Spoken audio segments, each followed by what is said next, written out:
ఓటర్ల జాబితా ప్రత్యేక సమగ్ర సవరణ తెలంగాణ ప్రదేశ్ కాంగ్రెస్ కమిటీ ఆధ్వర్యంలో స్పెషల్ ఇంటెన్సివ్ రివిజన్పై సంగుపేట చౌరస్తారం లక్ష్మీదేవి గార్డెన్లో నిర్వహించిన ఆందోళన నియోజకవర్గ బూత్ లెవెల్ ఏజెన్సీలతో అవగాహన శిక్షణ శిబిరంలో రాష్ట్ర వైద్య ఆరోగ్య శాఖ మంత్రి దామోదర్ రాజనరసింహ, కాంగ్రెస్ పార్టీ తెలంగాణ రాష్ట్ర వ్యవహారాల incharge Meenakshi Natarajan, AICC secretary Sachin Sawant, రాష్ట్ర పీసీసీ అధ్యక్షులు బొమ్మ మహేష్ కుమార్ గౌడ్ పాల్గొన్నారు.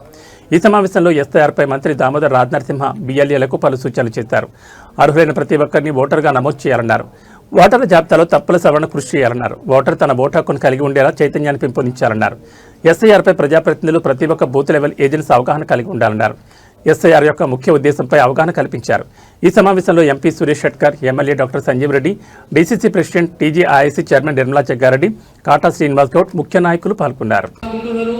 ఏ ఫామ్ నింపుతున్నారో మనం ఏం చేయాలి, మనం ఏ రకంగా జాగ్రత్త పడాలనే బాధ్యత పిఎల్ఏ 2 పైన ఉన్నది. ఇక్కడ చాలా మట్టుకు మనం నష్టపోయే అవకాశం ఎక్కడుంది అంటే, ఎక్కడైతే వికలాంగులే కానీ, వృద్ధులే కానీ, వయోవృద్ధులే కానీ, బయట చదువుతున్న పిల్లలే కానీ,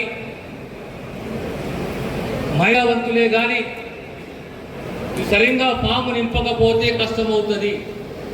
అలాగే బిఎల్ఏ 2 బాధ్యత ఏంటంటే, రాజకీయ పార్టీగా కాంగ్రెస్ పార్టీ బిఎల్ఏ 2 ఏం చేయాలంటే, ప్రతి ఒక్కరు కూడా ఫాము రోజుకు 50 ఫామ్స్ 50 దరఖాస్తులు మనం బిఎల్ఓకి ఇవ్వచ్చు. 1200 ఓట్లు ఉంటే 1200 ఓట్లలో ఖచ్చితంగా కాంగ్రెస్ ఓటు బ్యాంక్ అనుకుందాం 700 ఓట్లు ఉన్నాయి. ఆ 700 ఓట్లలో ఎలాంటి ఓట్లు ఉన్నాయి? వృద్ధులు ఉన్నారు, వయోవృద్ధులు ఉన్నారు, మహిళలు ఉన్నారు, యువకులు ఉన్నారు, వలసపోయిన ఓటర్లు కూడా ఉన్నారు, చనిపోయిన వారు, డూప్లికేట్. ఇప్పుడు అంశం ఎక్కడ కలుగుతుందంటే, ఏ ఓటర్ అయితే లేదా అడ్రస్ ఆ ఓటర్ వ్యతిరేకంగా దరఖాస్తు ఇవ్వచ్చు, కంప్లైంట్ చేయవచ్చు. ఫామ్ ఏం చేయమంటుంది అంటే, ఇక్కడ తప్పుదాలు ఉన్నాయో దాన్ని సవరణ చేసుకోవచ్చు. కనుక మనమందరం జాగ్రత్త పడి మన ఓటర్ని కాపాడుకుంటూ, వలస ఉన్న ఓటర్ని కాపాడుకుంటూ, ఒకవేళ మీకు అభిప్రాయం కలిగిందని అంత సమాచారాన్ని సేకరించి డూప్లికేట్ ఓట్లని కంటిన్యూ చేస్తే, కొనసాగిస్తే ఓటు అటు పోతుంది, ఇటు పోతుంది, మన ఓటర్ నష్టపోతాడు. మనం జాగ్రత్తగా మన ఓటర్లను కాపాడుకోవాలి, మన వారిని సంజాయించుకోవాలి. అయ్యా మాఫ్ చేసుకోని చెప్పి మనం రిక్వెస్ట్ చేసుకోవాలి, ప్రార్థేయపడాలి.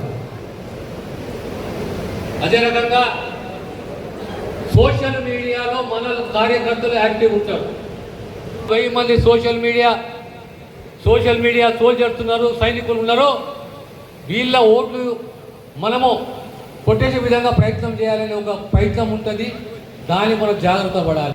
మనము మన కుటుంబము ఒక 1000 మంది సోషల్ మీడియా యాక్టివిస్ట్ ఉంటే ఆ కుటుంబం 4 అంటే అందులో మనం మన ఓటర్లని ప్రాధేయపడి 30,000 ఓట్లు కాపాడుకున్న 30,000 ఓట్లు గల్లంతైంది. అదే రకంగా మన కార్యకర్తల చిరునామాలే కానీ అడ్రస్లే కానీ కరెక్ట్ మనం నింపకపోతే ప్రత్యేకంగా సోషల్ మీడియాది ఇంకొక 10,000 ఓట్లు నష్టపోయే అవకాశం ఉన్నది.